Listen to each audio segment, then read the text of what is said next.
हरि ओम नमो नमः। सभी का भार्गव संस्कृत पाठशाला में स्वागत है। चला जाए हम लोग। वेदांग जो है बहुत ही महत्वपूर्ण है। वेदांग से प्रश्न बनते हैं। वेदांग कितने हैं, वेदांग किसको कहते हैं, ये सब प्रश्न आपके बनेंगे। वेदांग, ठीक है भैया। तो आइए हम लोग थोड़ा वेदांग पर चर्चा करते हैं। वेदों के सहायक शिक्षा, कल्प, व्याकरण, निरुक्त, छंदस और ज्योतिष, इन 6 शास्त्रों को क्या कहा गया है? वेदांग कहा गया है। इन्हीं को वेदांग कहा गया है। जैसे अंग विहीन शरीर होना असंभव है, उसी प्रकार इन 6 अंगों के अध्ययन के अभाव में वेद अध्ययन भी असंभव है। जिस प्रकार से कोई अंग है, मान लो जैसे ये देखो, मैं आप लोग को बना रहा हूँ, अच्छा से बनाऊंगा, ठीक है। ये आप लोग हैं, ठीक है। मान लो कि अंग विहीन, कान ना हो, हाथ ना हो, पाँव ना हो, तो इस अंग विहीन शरीर का कोई मतलब है, कोई अस्तित्व है? कोई नहीं है। असंभव है, मतलब संभव ही नहीं है। क्योंकि प्रत्येक अंगों अंगों से मिलकर के एक शरीर की संरचना होती है, ठीक है। सारे अंग यदि शरीर से निकाल दिए जाएं, हाथ निकाल दिया जाए, पाँव निकाल दीजिए, आँख निकाल दिया जाए, ये नाक निकाल दिया जाए, ये मुंह निकाल दिया जाए, ठीक है, तो शरीर रह ही नहीं जाएगा। तो वही बता रहे हैं कि जिस प्रकार से अंग विहीन शरीर होना असंभव है, ठीक उसी प्रकार से ये जो 6 अंग हैं, 6 अंग कौन कौन से? जो 6 वेदांग हैं, इन 6 वेदांगों के अभाव में वेद अध्ययन असंभव है। इन्हीं 6 वेदांगों से वेद का अध्ययन किया जाता है। अर्थात बता रहे हैं, वेदों के सम्यक अनुशीलन, सम्यक ज्ञान के लिए और उनका वास्तविक अर्थ जानने के लिए जो ग्रंथ उपयोगी व सहायक है, उनको क्या कहते हैं? उनको वेदांग कहते हैं, ठीक है। सामान्यतः प्रश्न आपसे ये पूछेगा कि वेदांग कितने हैं? तो वेदांग 6 हैं।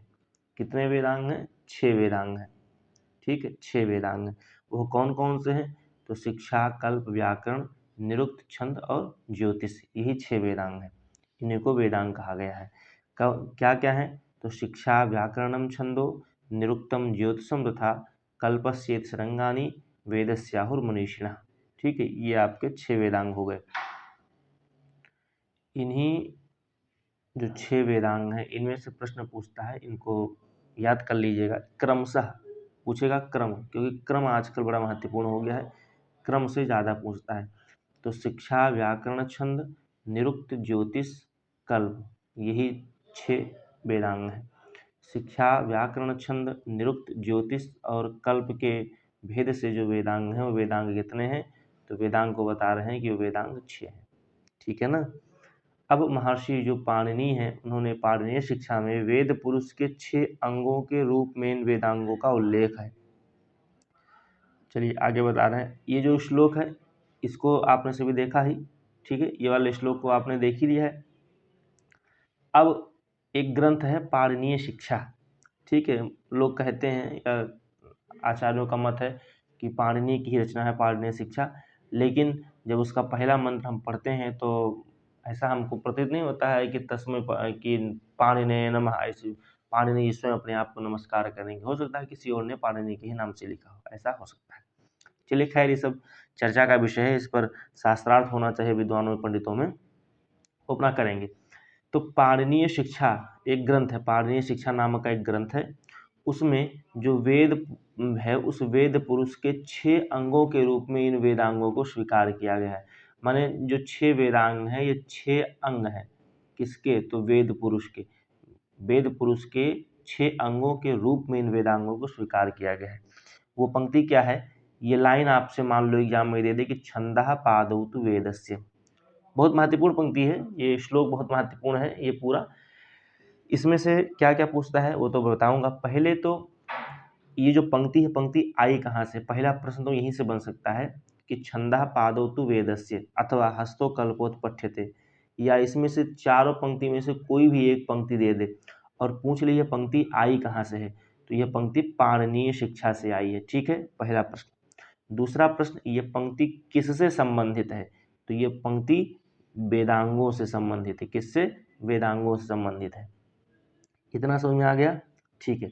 अब ये 2 प्रश्न के बाद अब तीसरा प्रश्न यहाँ पर क्या बनता है कि जो लिखा है छंदः पादौ तु वेदस्य, अर्थात जो पहला वेदांग है उस वेदांग में छंद, पहला नहीं, शिक्षा कल व्याकरण ऐसे करके हैं, जो वेदांग है छंद, उन 6 वेदांग में जो छंद नाम का वेदांग है वो वेद पुरुष के रूप में कैसे स्वीकार किया गया है, वो वेद पुरुष का कौन सा अंग माना गया है।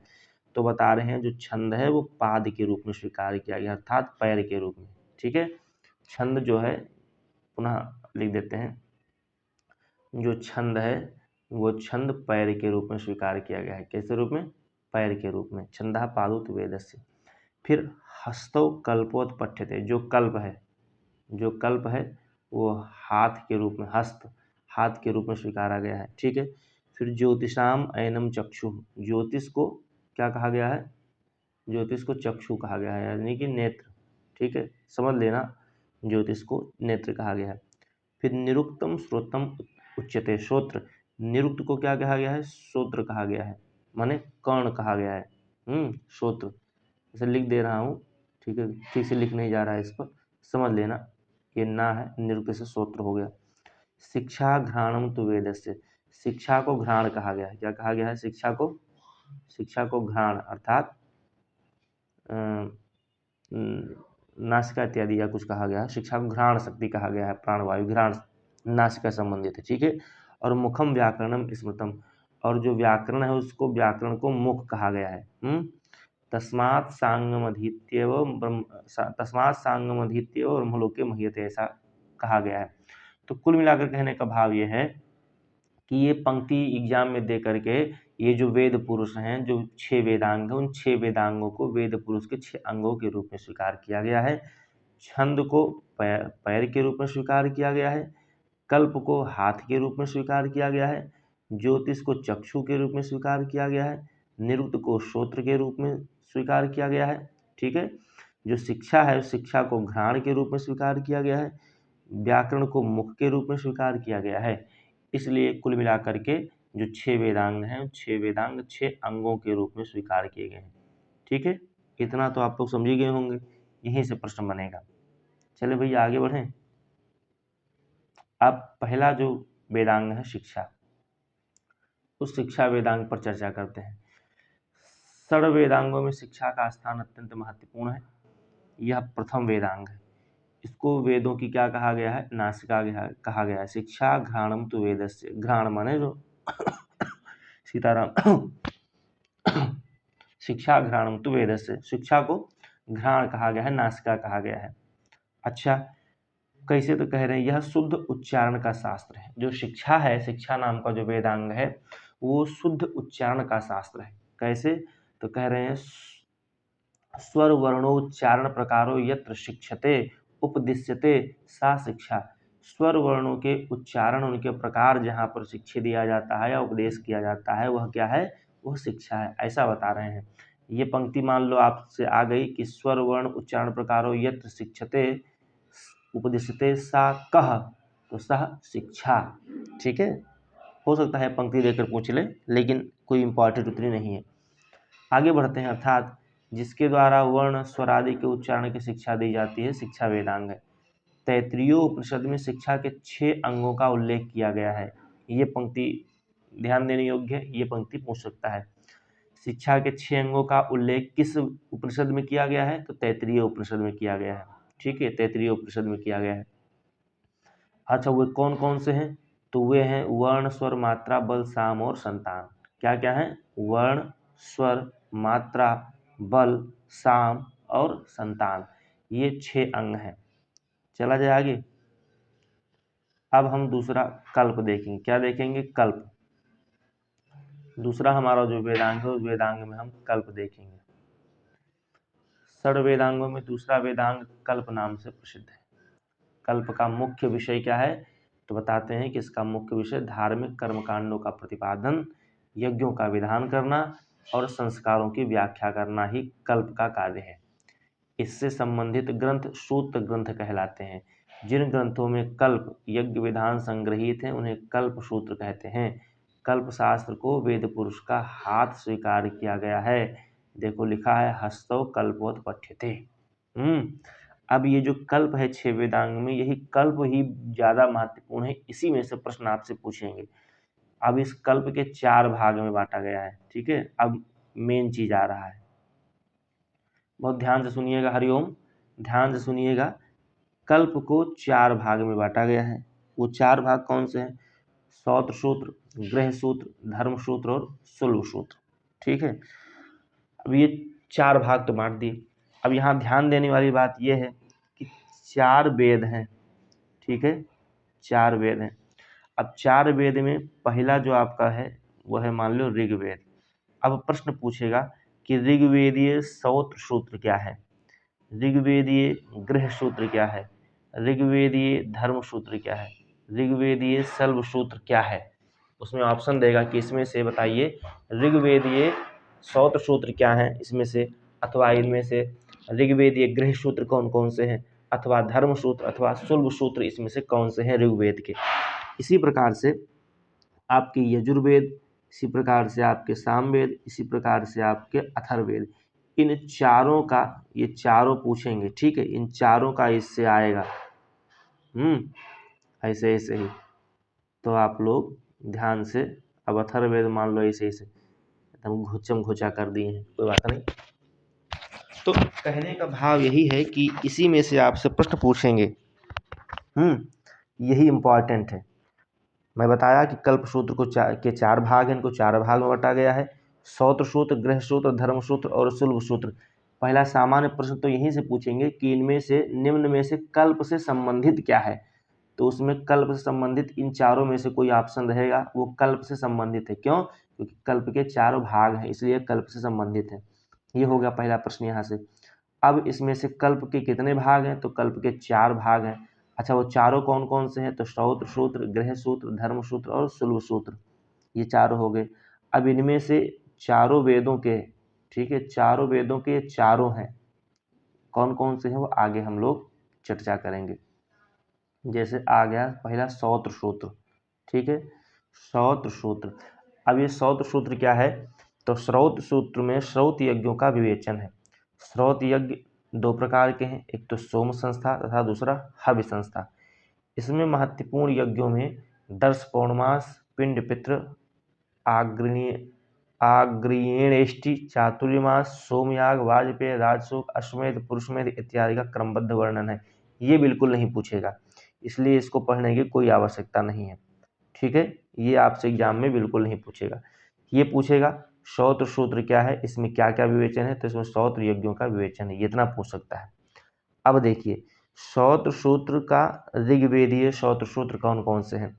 तो उसमें आश्वलायन, सांख्यायन तथा कौशीतक, ये 3 ऋग्वेदीय सौत्र सूत्र में आते हैं।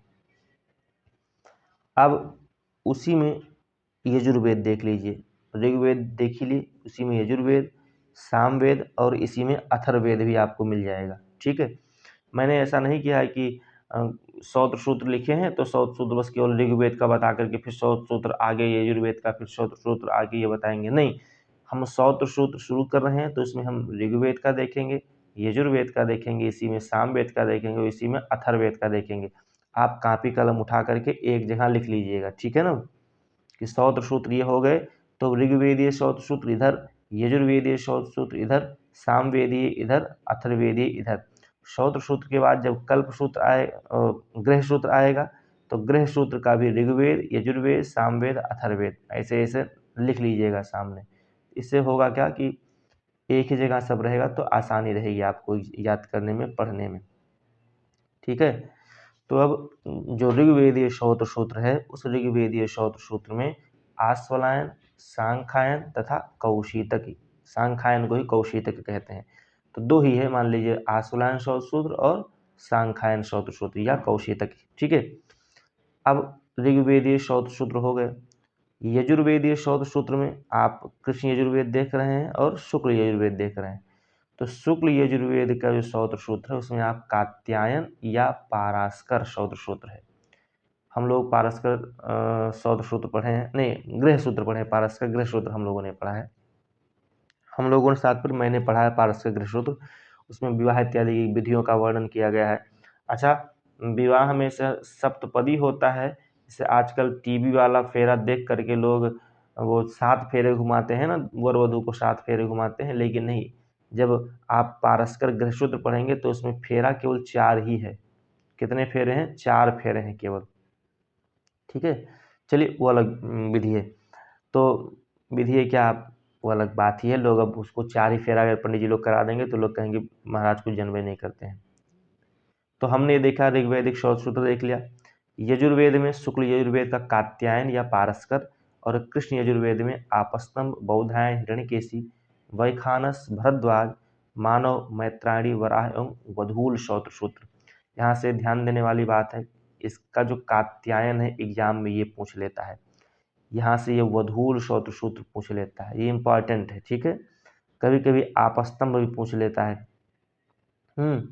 बाकी मानव या मैत्रायणी तो भी पूछता है, मतलब इम्पॉर्टेंट है, इसलिए पढ़ते रहिएगा।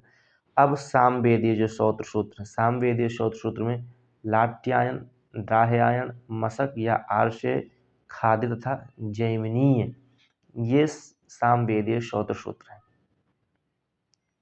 ठीक है, आगे बढ़ा जाए। अथर्ववेदीय शौत्र सूत्र में एकमात्र केवल वैतान शौत्र सूत्र उपलब्ध है, वैतान शौत्र सूत्र, इसको ध्यान दीजिएगा। अथर्ववेद का वैतान है, शुक्ल यजुर्वेद का कात्यायन है। ठीक है, ये सब एक एक वाला जो है ये दिमाग में बैठा लीजिएगा। चलिए, अब ग्रह सूत्र आया। शौत्र सूत्र हमने देख ही लिया,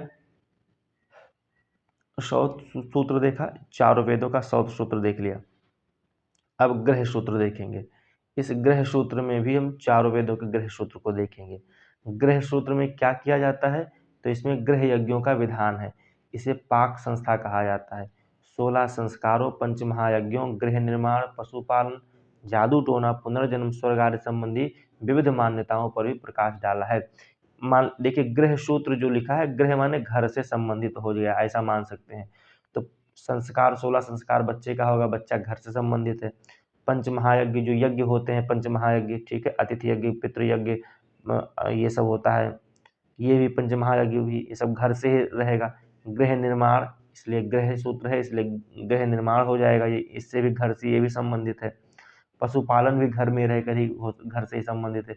जादू टोना भी घर वालों को ही लगता है, घर गाँव वाले ही लोग करते हैं, अगल बगल करते हैं।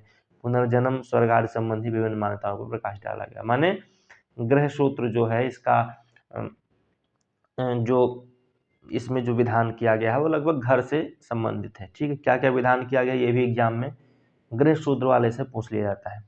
ठीक है, चलिए अब ऋग्वेदीय गृह सूत्र में देखते हैं आश्वलायन, सांख्यायन तथा कौशितक।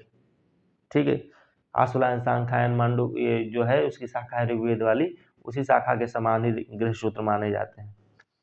यजुर्वेदीय देखिए, यजुर्वेद में कृष्ण यजुर्वेद, जिसमें आपका क्या आता है, कृष्ण यजुर्वेद में आपका आएगा बौधायन, आपस्तंभ, हिरण्यकेशी, भरद्वाज, काठक, वैखानस। शुक्ल यजुर्वेद में पारस्कर सूत्र, पारस्कर क्या, पारस्कर ग्रह सूत्र, यहाँ बीच में ग्रह लिख देना, पारस्कर ग्रह सूत्र, ये हम लोगों ने पढ़ा है। सामवेदीय जो गृह सूत्र है, सामवेदीय में खादिर, गोभिल और जैमिनीय, इंपॉर्टेंट है जैमिनीय। ठीक है, अन्य ये दो भी इंपॉर्टेंट है। अथर्वेदीय गृह सूत्र में एकमात्र गृह सूत्र है कौशिक गृह सूत्र, ये ध्यान दीजिएगा। कौशिक गृह सूत्र अथर्वेद का है, वैतान शौत्र सूत्र अथर्वेद का है, कात्यायन शौत्र सूत्र शुक्ल यजुर्वेद का है। ये सब जो एक एक वाले हैं ये सब ध्यान दीजिएगा। अब आया धर्म सूत्र। शौत्र सूत्र देखा, गृह सूत्र देखा, अब धर्म सूत्र देखेंगे। क्या देखेंगे, धर्म सूत्र। धर्म सूत्र में यज्ञों का वर्णन न होकर धार्मिक आचारों तथा व्यवहारों का वर्णन प्राप्त होता है। धर्म सूत्रों में ब्राह्मण, क्षत्रिय, वैश्य एवं शूद्रों चारों वर्णों तथा ब्रह्मचर्य, गृहस्थ, वानप्रस्थ तथा संन्यास चारों आश्रमों का, अर्थात जो 4 वर्ण हैं, 4 वर्ण और 4 आश्रमों का वर्णन किया गया है। साथ ही राजा के व्यवहार, नियम, अपराध क्या है, उस अपराध संबंधी तथा विवाह, उत्तराधिकार, अंत्येष्टि क्रियाएं, तपस्या आदि के नियम का भी समावेश किया गया है। अब देखिए यहाँ पर ऋग्वेदीय धर्म सूत्र में आपका वशिष्ठ तथा विष्णु धर्म सूत्र आता है। यजुर्वेद में शुक्ल यजुर्वेद, कृष्ण यजुर्वेद। शुक्ल में हारी तथा शंख, कृष्ण में बौधायन आपस्तम तथा मानव धर्मसूत्र आते हैं। सामवेदीय धर्मसूत्र में गौतम धर्मसूत्र आते हैं। अथर्ववेद पर कोई धर्मसूत्र नहीं मिलता है। प्रश्न यहाँ पर यह पूछेगा कि किस वेद का धर्मसूत्र उपलब्ध नहीं होता है। यदि ऑप्शन में अथर्ववेद रहे तो अथर्ववेद पर टिक मारिएगा। अथर्ववेद का कोई भी धर्मसूत्र उपलब्ध नहीं होता है। अब आया चौथा और अंतिम शुल्ब सूत्र। शुल्ब सूत्र का निर्माण, शुल्ब सूत्र का जो विधान है वो कैसे होता है, किस लिए किया जाता है, तो बता रहे हैं कि इसका यज्ञ वेदी के निर्माण में इसकी प्रक्रिया का विवेचन होता है। अच्छा, वेदी कितने हाथ कितनी अंगुल की कैसे क्या होनी चाहिए, ठीक है, तो इस प्रकार से विभिन्न प्रकार की वेदियों के निर्माण की विधि रेखा गणितीय आधार पर बतलाई गई है। सुल्ब जो होता है, सुल्ब का अर्थ होता है रस्सी। क्या होता है? सुल्ब का अर्थ रस्सी होता है, ठीक है, सुल्ब का अर्थ रस्सी होता है। भारतीय रेखा गणित के मूल सूत्र इन्हीं ग्रंथों में प्राप्त होते हैं। देखो यहाँ लिखा है, सुल्ब का अर्थ है धागा या रस्सी। यज्ञ वेदियों के निर्माण धागे द्वारा ही नाप कर किया जाता है, इसलिए इन ग्रंथों का नामकरण क्या हुआ? सुल्ब सूत्र किया गया। ऋग्वेद का कोई शुल्ब सूत्र प्राप्त नहीं होता है। यहाँ से इसको लगाइए, ऋग्वेद का कोई भी शुल्ब सूत्र प्राप्त नहीं होता है। वेरी इंपॉर्टेंट, लिख लीजिए। उसके बाद यजुर्वेद शुल्ब सूत्र में कात्यायन शुल्ब सूत्र शुक्ल यजुर्वेद का, बौधायन आपस्तम मानव हिरण्यकेशी ये सब कृष्ण यजुर्वेद के हैं। सामवेद एवं अथर्ववेद का भी शुल्ब सूत्र प्राप्त नहीं होता है। मैंने कहने का भाव यह है कि ऋग्वेद, उसके बाद सामवेद और अथर्ववेद, इन तीनों वेदों का शुल्ब सूत्र प्राप्त नहीं होता है, ठीक है। यहाँ से ये ध्यान दीजिएगा कि इन तीनों वेदों का शुल्ब सूत्र प्राप्त नहीं होता है। चले, अब जो वेदांग है उन वेदांगों में व्याकरण है। चलिए, हम लोग कक्षा ज़्यादा लंबी ना हो जाए कक्षा, इसलिए आज हम लोग यहीं पर इसको विराम दे देते हैं। पुनः मिलेंगे। नमो नमः।